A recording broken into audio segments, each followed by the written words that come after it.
दोस्तों अक्सर मुझसे लोग सवाल करते हैं कि साइबर सिक्योरिटी के करियर में जाएं कैसे, क्या एजुकेशन होना चाहिए, क्या सर्टिफिकेशन करने होंगे। तो इस तरह के बहुत सारे सवाल हैं लोगों के मन में। शायद आपके दिमाग में भी कभी ऐसा आया होगा कि साइबर सिक्योरिटी की लाइन में चलते हैं या चलो एक हैकर बन जाते हैं, बड़ा मजा आएगा। या फिर अगर आप ऑलरेडी साइबर सिक्योरिटी के करियर में हैं तो आपने ग्रोथ के बारे में सोचा होगा, ग्रोथ के बारे में क्वेश्चंस आते होंगे, आगे ग्रोथ कैसे पाई जाए। तो ये सारे सवालों के जवाब मैं आज देने वाला हूं। बहुत ही ज्यादा इंटरेस्टिंग वीडियो होने वाली है। तो नमस्कार दोस्तों, मैं हूं प्रभात श्रीवास्तव। स्वागत करता हूं आपका टेक रक्षक में। दोस्तों बाय प्रोफेशन मैं खुद एक इंफॉर्मेशन सिक्योरिटी ऑडिटर हूं। दोस्तों आप में से कुछ लोग इस प्रोफेशन के बारे में जरूर जानते होंगे और अगर नहीं जानते हैं तो आगे डेफिनेटली मैं बताने ही वाला हूं, तो आप जरूर जान जाएंगे। तो जो भी चीजें मैं इस वीडियो में बताऊंगा वो पूरी की पूरी मेरे एक्सपीरियंस से ली गई हैं। सारी चीजें जो मैंने इस इंडस्ट्री में देखी हैं, क्या क्या अप्स एंड डाउन्स होते हैं, किन किन चीजों की रिक्वायरमेंट होती है, वो सारी चीजें मैं आज आपको बताने वाला हूं। अन्य किसी भी YouTube चैनल में या किसी के YouTube वीडियो में शायद ही आपको ऐसी कोई इंफॉर्मेशन मिले। तो वीडियो को पूरा देखना। एक तरह से आप कह सकते हो कि पूरा का पूरा कंटेंट जो मैं बता रहा हूं, जो चीजें आपको दिखा रहा हूं, वो कॉपीराइटेड कंटेंट है। किसी और के पास ना तो वो मिलेगा, और कोई अगर इस कंटेंट को बताता है या मेरे इस कंटेंट को लेकर के अपने वीडियो में डालता है तो हो सकता है कि मैं उसको कॉपीराइट स्ट्राइक भी दे दूं। तो दोस्तों आज के वीडियो में आपको 4 चीजें बताने वाला हूं। पहले सेगमेंट में हम बात करेंगे कि आखिर साइबर सिक्योरिटी करियर में स्कोप क्या क्या है, करियर पाथ क्या क्या हो सकते हैं, क्या क्या ऑप्शंस हो सकते हैं इस लाइन में, वो सारी चीजें मैं बताऊंगा। ये सेगमेंट सबसे इंपॉर्टेंट सेगमेंट होने वाला है। इस सेगमेंट को 1 सेकंड के लिए भी बिल्कुल स्किप मत करना, वरना बहुत ही इंपॉर्टेंट चीजें आपसे मिस हो जाएंगी, छूट जाएंगी। वैसे इंपॉर्टेंट तो पूरा वीडियो है, लेकिन अगर कुछ काम आ जाता है तो वीडियो को पॉज कर सकते हो, बाकी सेगमेंट को बाद में भी देख लेना। लेकिन फर्स्ट सेगमेंट जो है करियर पाथ का, करियर ऑप्शंस का, बिल्कुल भी मत छोड़ना। दूसरे सेगमेंट में आपको बताऊंगा कि साइबर सिक्योरिटी में जाने के लिए किन किन सर्टिफिकेशंस, किन किन एजुकेशन की, किस डिग्री की जरूरत पड़ती है या किस किस स्किल्स की जरूरत पड़ने वाली है, वो सारी चीजें मैं आपको बताऊंगा। तीसरे सेगमेंट में हम बात करेंगे कि क्या एक्सपीरियंस की रिक्वायरमेंट होती है, और चौथा जो सबसे लास्ट में हम डिस्कस करेंगे और सबसे इंपॉर्टेंट बात, सैलरी की। बस वो भी लास्ट में बता दूंगा आपको। वीडियो को लाइक करना मत भूलना, और चैनल में नए हो तो सब्सक्राइब जरूर कर देना, क्योंकि इस टॉपिक से रिलेटेड मैं आगे और भी वीडियोस बनाने वाला हूं। तो बेल आइकन दबाओगे तो नोटिफिकेशन भी आपको मिल जाएगा। तो चलिए देर नहीं करते और वीडियो स्टार्ट करते हैं।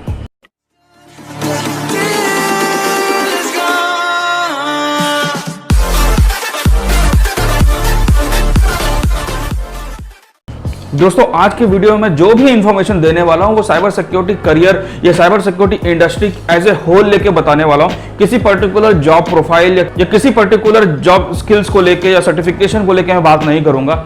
मेरे जो आगे आने वाले वीडियोस हैं जिसमें मैं बात करूंगा पर्टिकुलर जॉब प्रोफाइल्स के बारे में। आप वीडियो को पूरा देखिए, करियर पाथ को और उसके स्कोप को समझिए, और कौन सी जॉब प्रोफाइल आपको पसंद आती है, किस प्रोफाइल के बारे में आप डिटेल जानना चाहते हैं, वो कमेंट करके मुझे बताइए। दोस्तों एक चीज तो बिल्कुल ध्यान से दिमाग में डाल लो कि साइबर सिक्योरिटी का मतलब सिर्फ हैकिंग करना या उससे बचाना नहीं होता है। इसके अंदर बहुत सारी चीजें आती हैं। चलो एक एक करके देखते हैं। इसके स्कोप को समझने के लिए मैंने इसको 2 पैरामीटर्स में बांटा है। इधर आपको डोमेन्स दिख रहे हैं और इधर आपको फेजेस दिख रहे हैं। तो हर डोमेन के अंदर ये 4 फेजेस होते हैं। डोमेन आपको पता ही होगा, मैं फेजेस समझाता हूं कि इन फेजेस के अंदर क्या क्या काम किया जाता है, कौन कौन सी डेजिग्नेशन होती हैं, कौन कौन सी पोजीशंस होती हैं इन फेजेस के अंदर। ये जो डोमेन होता है इसका पूरा एक लाइफ साइकिल बना हुआ है। ये साइकिल पूरा का पूरा चलता रहता है, एक एक करके सारे स्टेप्स एक फेज आते जाते हैं और रिपीट भी होते रहते हैं। इस साइकिल को कहते हैं PDCA साइकिल, या फिर आप डेमिंग साइकिल भी इसको कह सकते हैं। जो लोग इस इंडस्ट्री से जुड़े हुए हैं वो डेमिंग साइकिल को बहुत अच्छी तरह से जानते होंगे। अब हम PDCA साइकिल में डिफरेंट जॉब रोल्स को समझते हैं कि कौन सी रोल कहां पे आती है। सबसे पहले आता है प्लानिंग फेज। जैसा कि वर्ड ही बताता है, इस फेज में यूजुअली प्लानिंग की जाती है। अब प्लानिंग जो है IT इक्विपमेंट्स की हो सकती है, फायरवॉल्स की हो सकती है, नेटवर्किंग इक्विपमेंट्स की हो सकती है, एक्सेस कंट्रोल की हो सकती है, स्टोरेज की हो सकती है। तो बहुत सारी चीजें हैं जिसको लेके प्लानिंग की जाती है। और सिक्योरिटी एस्पेक्ट के लिए सिक्योरिटी के अलग से रोल होते हैं जो कि कंपनीज को, ऑर्गेनाइजेशन को बताते हैं कि सिक्योरिटी का कहां पे रोल होगा, क्या क्या चीजों की रिक्वायरमेंट आगे जाके पड़ने वाली है। और ऐसा नहीं है कि प्लानिंग फेज हमेशा स्टार्टिंग में या कंपनी जब फॉर्म हुई तभी जरूरत पड़ेगी। कंपनीज हमेशा इवॉल्व होती रहती है, नई नई चीजों की रिक्वायरमेंट पड़ती रहती है। तो जब भी कोई नई चीज आती है, जब भी कोई चेंज होता है कंपनी के अंदर, प्लानिंग फेज अगेन एक्टिवेट हो जाता है और प्लानिंग फेज में जो जॉब रोल्स है उनकी फिर से रिक्वायरमेंट होती है। अब हम चलते हैं डू फेज की तरफ। डू फेज के अंदर यूजुअली जो हमने प्लानिंग करी थी उसका इंप्लीमेंटेशन किया जाता है। अब डिपेंडिंग अपॉन डोमेन, जो हमने स्टार्टिंग में देखा था, उस डोमेन में काम करने वाले लोग प्लानिंग फेज में की गई चीज़ों के वो इंप्लीमेंट करते हैं। अगर हार्डवेयर का बंदा है तो हार्डवेयर से रिलेटेड इंप्लीमेंटेशन करेगा, नेटवर्किंग का बंदा है तो नेटवर्किंग से रिलेटेड इंप्लीमेंटेशन करेगा, सॉफ्टवेयर है तो सॉफ्टवेयर के अंदर इंप्लीमेंटेशन किया जाएगा। इस तरह से इंप्लीमेंटेशन चलता रहता है। और ये जो इंप्लीमेंटेशन के बंदे हैं यही साइबर सिक्योरिटी का भी काम कर सकते हैं। अब इस फेज में जो रोल्स आ सकते हैं या जो रोल आते हैं वो आपको स्क्रीन में दिख रहे हैं। अब हम बढ़ते हैं चेक फेज की तरफ। ये सबसे क्रिटिकल फेज है दोस्तों। इस फेज में ये चेकिंग की जाती है कि जो भी चीज प्लानिंग में की गई थी वो इंप्लीमेंटेशन वाले ने ठीक से इंप्लीमेंट किया है कि नहीं किया। ये सबसे क्रिटिकल पार्ट होता है साइबर सिक्योरिटी के अंदर, क्योंकि जो भी चूक हो जाती है, कोई भी मिस्टेक हो जाती है, वो इस फेज में ही हमें पकड़नी होती है। मार्केट में आपने जितनी भी इंपॉर्टेंट टर्म्स आपने सुनी होंगी, चाहे वो इंफॉर्मेशन सिक्योरिटी ऑडिटर हो, टेस्टर्स हो, हैकर्स हो, यूजुअली मैं एथिकल हैकर्स की बात कर रहा हूं, एथिकल हैकर्स हो, पेनिट्रेशन टेस्टर्स हो, सोर्स कोड ऑडिटर हो, नेटवर्क ऑडिटर हो, तो जितने भी ऑडिटर टर्म्स होते हैं, आईटी ऑडिटर होते हैं, सिक्योरिटी ऑडिटर होते हैं, वो सारे के सारे इसी फेज के अंदर कहे जाते हैं। मैं खुद जो कि एक इंफॉर्मेशन सिक्योरिटी ऑडिटर हूं, वो इसी फेज के अंदर आता हूं। अब एक्ट फेज के अंदर क्या होता है वो हम देखते हैं। जो भी चेक फेज के अंदर की गई है वहां से कुछ फाइंडिंग्स निकल के आती हैं, कुछ गैप्स निकल के आते हैं, कुछ प्रॉब्लम्स मिलती हैं, वो हम एक्ट फेज में ठीक करते हैं, उनको ओवरकम किया जाता है। उन ऑर्गेनाइजेशन के ऊपर डिपेंड करता है कि वो अलग से टीम बिठाती है या फिर ये सारी की सारी चीजें इंप्लीमेंटेशन फेज में या जो डू फेज में जो रोल हैं उनको दे देती है कि तुम ही इंप्लीमेंट करो। तो जब इंप्लीमेंटेशन हो जाता है फिर से चेकिंग होती है और फिर से एक्ट होता है, फिर से प्लानिंग होती है। ये पूरा का पूरा साइकिल लाइन बाय लाइन एक एक करके स्टेप बाय स्टेप रिपीट होता रहता है। अभी जो मैंने आपको रोल्स बताए वो फेजेस के अंदर डिवाइडेड थे। इन्हीं रोल्स को जब हम एक ऑर्गेनाइजेशन चार्ट के अंदर रखते हैं, कौन सा एंट्री लेवल पोजीशन होती है, कौन सी मिड लेवल होती है और कौन सी एडवांस लेवल पोजीशन होती है, वो कैसे दिखता है वो आप देखिए। इस इमेज को देख के आप ये अंदाजा लगा सकते हैं कि आपका करियर प्रोग्रेशन किस किस तरह से हो सकता है। ये जो रोल्स आपको दिख रहे हैं, चाहे वो एंट्री लेवल हो, मिड लेवल हो या एडवांस लेवल हो, ये लोग कहां से आते हैं? ये लोग आते हैं डोमेन्स पे। जो मैंने आपको स्टार्टिंग में डोमेन्स बताए थे, उन्हीं डोमेन में काम करने वाले इंसान अगर कोई साइबर सिक्योरिटी से रिलेटेड कोर्स कर लेते हैं या साइबर सिक्योरिटी रिलेटेड एक्सपीरियंस पा लेते हैं, अवेयरनेस पा लेते हैं, वो आ सकते हैं एंट्री लेवल रोल्स के अंदर। तो ऐसा नहीं है कि साइबर सिक्योरिटी के अंदर जाना है तो कोई कोर्स का स्पेशल एक्सपीरियंस की रिक्वायरमेंट है कि रूट से आपको स्टार्ट करना पड़ेगा।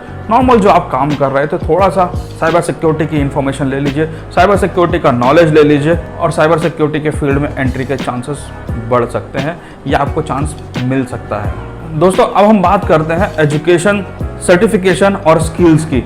दोस्तों आज की डेट में अगर जॉब प्रोफाइल्स को देखा जाए तो जो इंडस्ट्रीज हैं या वेरियस जो कंपनीज हैं, उन्होंने एजुकेशन के लेके कोई मिनिमम क्राइटेरिया नहीं रखा है कि साइबर सिक्योरिटी की लाइन में जाना है तो ये एजुकेशन मैंडेटरी है। हालांकि वो प्रेफरेंस देते हैं कि कंप्यूटर साइंस की डिग्री हो या आईटी की डिग्री मैंडेटरी है, चाहे वो 3 इयर्स की हो या 4 इयर्स की हो, कोई एक डिग्री होनी चाहिए कंप्यूटर साइंस या आईटी से रिलेटेड। लेकिन साइबर सिक्योरिटी से रिलेटेड कोई डिग्री होनी चाहिए ऐसा अभी तक देखने में नहीं आया है।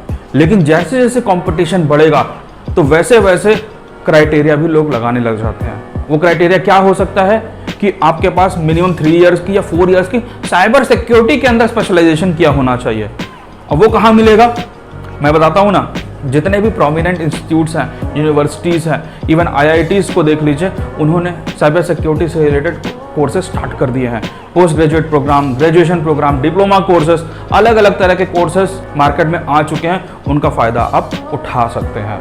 सर्टिफिकेशन की अगर हम बात करें तो जो रोल्स मैंने आपको दिखाए, एंट्री लेवल, मिड लेवल और एडवांस लेवल, हर रोल के हिसाब से अलग अलग सर्टिफिकेशंस बने हुए हैं। तो सबसे ज्यादा इंपॉर्टेंट यह है कि आप किस रोल में जाना चाहते हैं। पहले आप रोल डिसाइड करिए कि किस रोल में जाना है, किस पाथ में जाना है, और फिर उसके हिसाब से सर्टिफिकेशन डिसाइड करिए।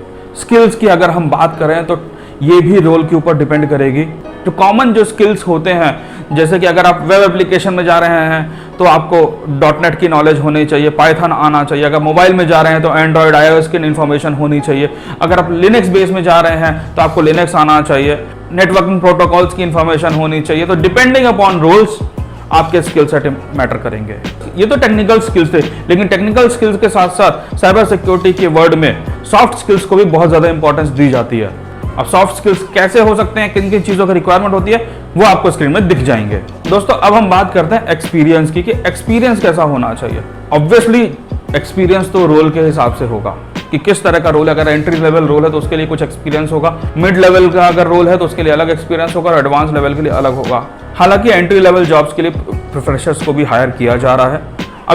अब ये डेफिनेटली आपके इंटरव्यू के ऊपर डिपेंड करता है, आपकी स्किल सेट के ऊपर डिपेंड करता है कि आप हायर होते हैं या नहीं होते हैं।